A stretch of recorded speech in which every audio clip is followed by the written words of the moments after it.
12th standard subject chemistry unit 7th unit lesson chemical kinetics. இந்த லெசனில் நாம் concentration of cyclopropane versus time graph பார்த்தோம்.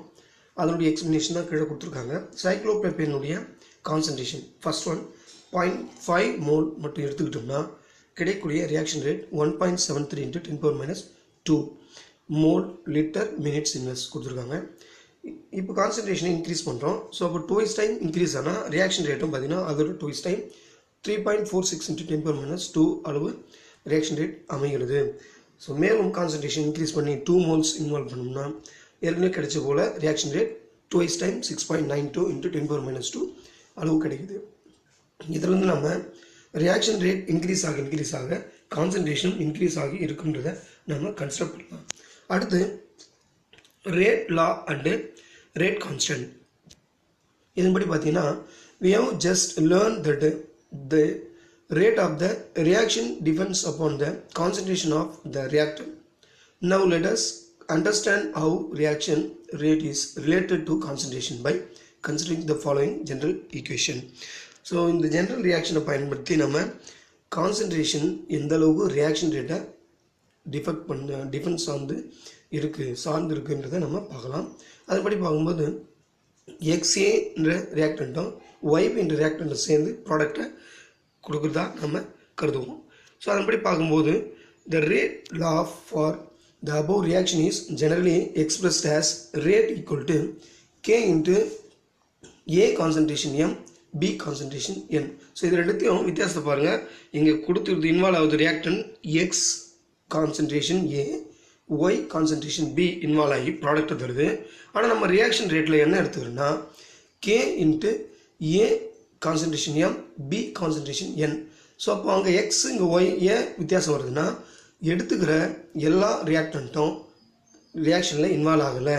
சில reactant என்ன ஆகிடுது எமிட் ஆகலாம் அல்லது ரியாக்டண்ட்டாகவே இருக்கலாம் ப்ராடக்டாக தராமல். ஸோ ஆக ப்ராடக்டாக தரக்கூடிய அல்லது ரியாக்ஷனில் இன்வால்வ் ஆகிற கான்சன்ட்ரேஷன் மட்டும்தான் நாம் ரியாக்ஷன் ரேட்டை கன்சிடர் பண்ணோம். கண்டிப்பாக இந்த ஸ்டாய்ச்சியோமெட்ரிக் சொல்கிறோம் இல்லையா, ஸோ பேலன்ஸ் பண்ணுற மோல்ஸை பயன்படுத்தி நாம் இந்த ரியாக்ஷன் ரேட்டை கன்சிடர் பண்ணவே கூடாது. பேலன்ஸில் என்ன மோல்ஸ் இருந்தாலும் ரியாக்ஷனில் இன்வால்வ் ஆகிற மோல்ஸ் மட்டும்தான் கான்சன்ட்ரேஷன் என்ன பண்ணோம் ரியாக்ஷன் ரேட்டை பாதிக்கக்கூடியதாக இருக்குது. அடுத்து இந்த reaction rate proportional to reaction அதனுடைய ரியாக்டண்ட்டை பொறுத்து இருக்குன்னு சொல்லியிருக்கேன். ஸோ இந்த ப்ரொபோஷனல் நம்ம ரிமூவ் பண்ணுறதுக்காக தான் என்ன பண்ணுறோம் K என்ற ப்ரொபோஷனாலிட்டி கான்ஸ்டண்ட்டை கொண்டு வரோம். ஸோ இதுக்கு பேர் வந்து ரியாக்ஷன் ரேட் கான்ஸ்டன்ட் சொல்லலாம். The values of M and N represent the reaction order with respect to A and B respectively. So A and B னுடைய கான்சன்ட்ரேஷன் வேல்யூ தான் இந்த M N அப்படின்ற வேல்யூ. ஸோ இதை நம்ம புரிஞ்சுக்கணும். அடுத்து ஸோ இதனுடைய total value reaction given by M plus N. The values of the exponents M and N in the rate law must determined by experiment. So இந்த value நம்ம எக்ஸ்பெரிமெண்ட்டில் மட்டும்தான் கண்டறிய முடியும், வெறும் ஸ்டாய்ச்சியோமெட்ரிக் ஈக்குவேஷனில் கண்டறிய முடியாது. they cannot be deduced from the stoichiometry of the reaction. For example, consider the isomerism of cyclopropane that we discussed earlier. So cyclopropane என்ன பண்ணுறாங்க இந்த ரியாக்ஷனில் இன்வால்வ் பண்ணுறாங்க. ஸோ அதன்படி பண்ணும்போது cyclopropane raised to the first power. So rate by cyclopropane equal to K. So இது ஒரு example தான். இந்த எக்ஸாம்பிளை நம்ம கீழே ரியாக்ஷன் ரேட்டை வச்சு சொல்லியிருக்காங்க. ஒவ்வொன்றையும் பார்க்கலாம். So first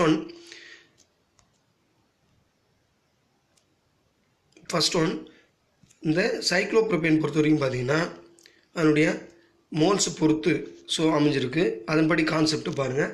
first one 1.73 × 10⁻² reaction rate என்ன அதுக்குன்னு பார்த்தீங்கன்னா அதனுடைய கான்சன்ட்ரேஷன் கொடுத்துருக்காங்க.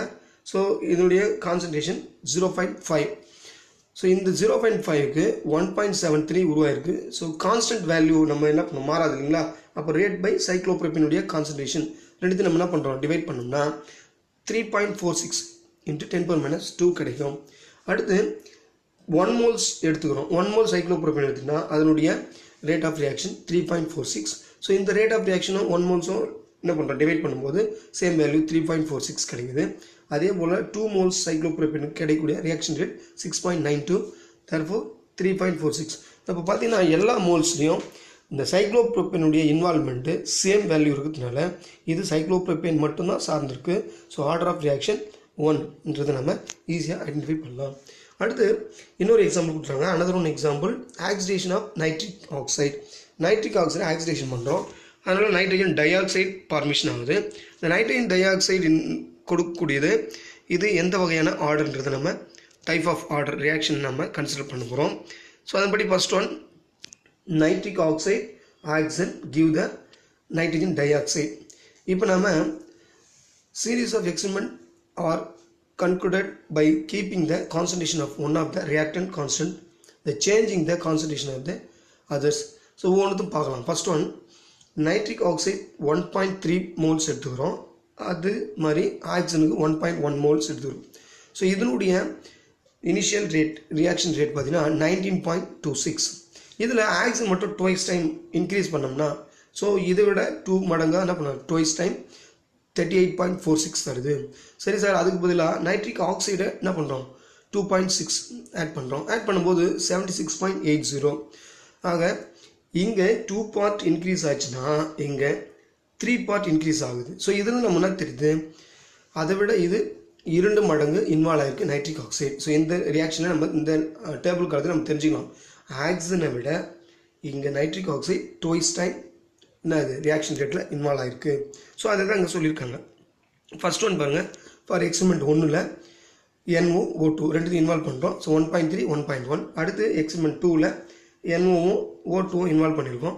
ஸோ அதனுடைய வேல்யூ பார்த்தீங்கன்னா 1.3 2.2. So third one 2.6 1.1. இப்போ என்ன பண்ண போகிறோம், ஒவ்வொரு ரியாக்ஷன் நம்ம என்ன பண்ணுறோம் அதனுடைய ஆர்டர் ஆஃப் ரியாக்ஷனை மெஷர் பண்ணுறோம். ஸோ அதுக்காக என்ன பண்ணுறோம், ஃபர்ஸ்ட் ரியாக்ஷன் 2ஆல் அதாவது செகண்ட் ரியாக்ஷனில் டிவைட் பண்ணும்போது கிடைக்கூடியது. ஸோ இந்த வேல்யூ இதுதான் என்ன சொல்லியிருக்காங்க 2னுடைய பவர் 1 இல்லையா. அதே போல் 1.1 1. அதே போல் 2.2/1.1 இதனுடைய பவரும் பார்த்தீங்கன்னா n போடுறோம். என்னன்னா இங்கே பவர் 1ன்னு வரும்போது இங்கேயும் n = 1 தான் வரும். ஸோ அதனால் என்ன பண்ணியிருக்காங்க ஆர்டர் ஆஃப் ரியாக்ஷன் 1. இது ஆக்சனை பொறுத்து. Second third reaction divided by 1. ஏன்னா தேர்ட் ரியாக்ஷனை நம்ம என்ன பண்ணியிருக்கோம் N1 வேல்யூ இன்க்ரீஸ் ஆகிருக்கும். ஸோ அதன்படி பார்க்கும்போது 2.6 இன்வால்வ் ஆகிருக்கு இல்லையா. ஸோ இதனுடைய வேல்யூ பார்த்தீங்கன்னா 4ன்னு வருது. 4 பவர் m = 2. ஏன்னா 2 பவர் 2 4. ஸோ அதனால் எம்மோட வேல்யூ 2ன்றதுனால இது செகண்ட் ஆர்டர் ரியாக்ஷன். அப்போ டோட்டலாக ஆக்சனுக்கு ஃபர்ஸ்ட் ஆர்டர், NOக்கு செகண்ட் ஆர்டர், ரெண்டும் சேர்ந்து டோட்டலாக தேர்ட் ஆர்டர் ரியாக்ஷன். இந்த NO ஆக்சிடேஷன் அடைஞ்சு NO2 தரக்கூடிய ரியாக்ஷன்.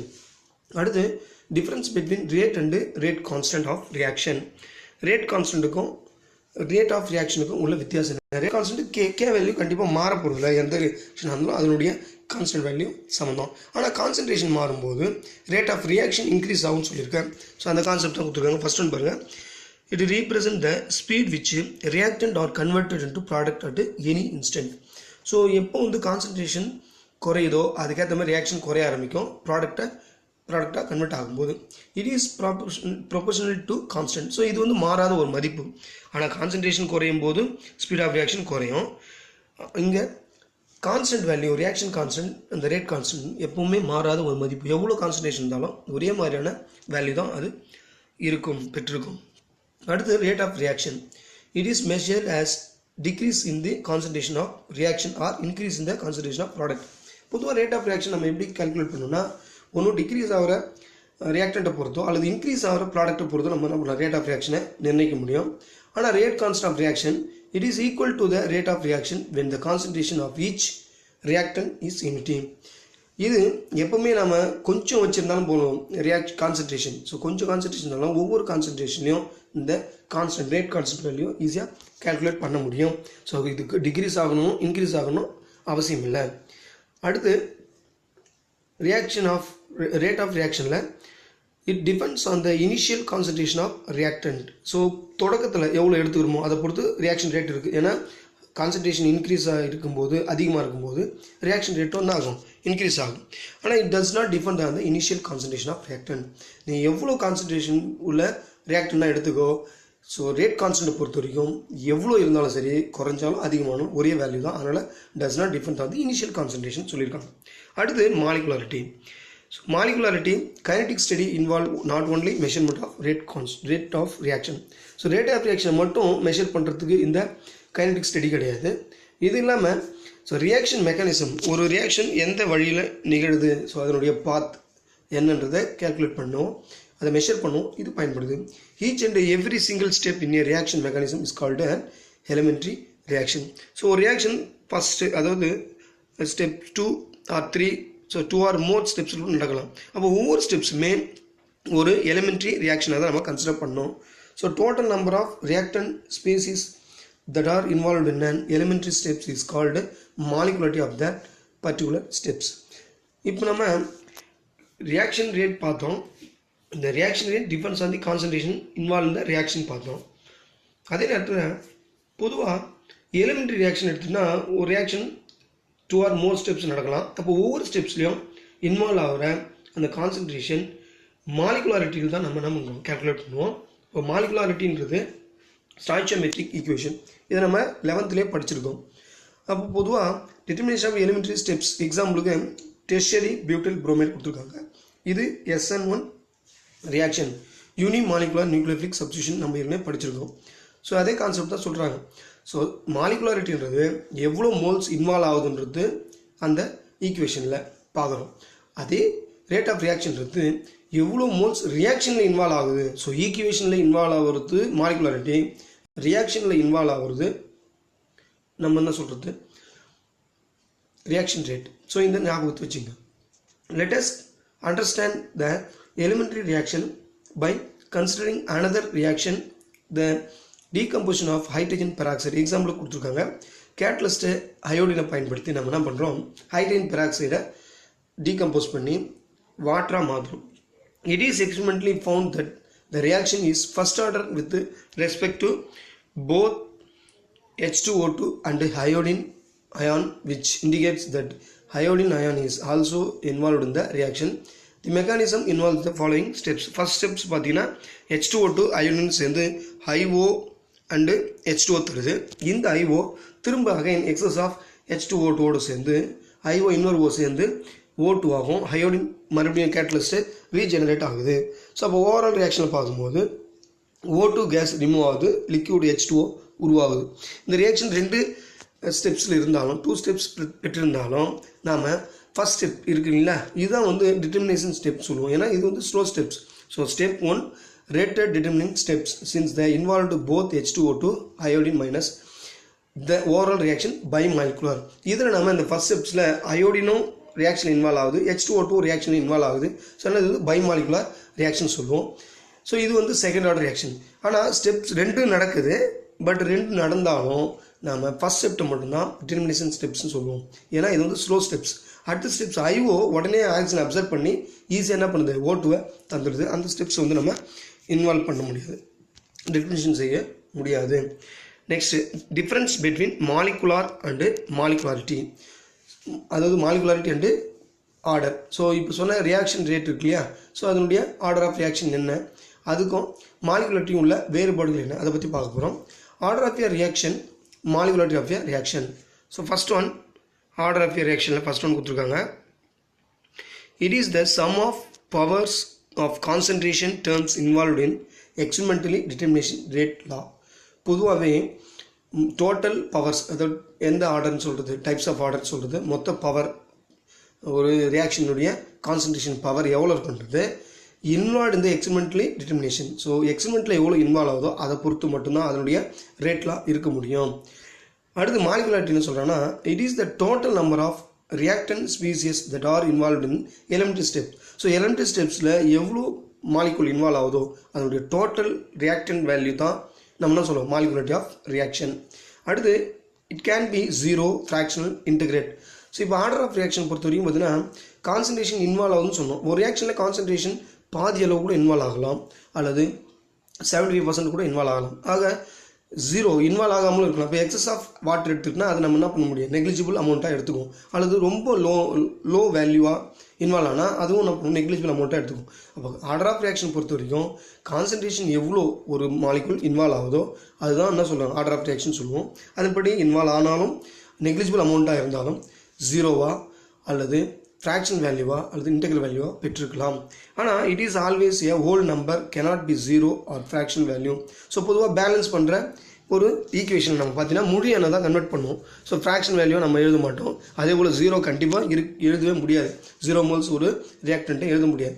ஸோ இப்போ மாலிகுலர் ரியாக்ஷன் பொறுத்த வரைக்கும் பேலன்ஸ் பண்ணுற அந்த மோல்ஸ் எப்பவுமே ஹோல் நம்பராக முழு எண்ணை தான் இருக்கும்.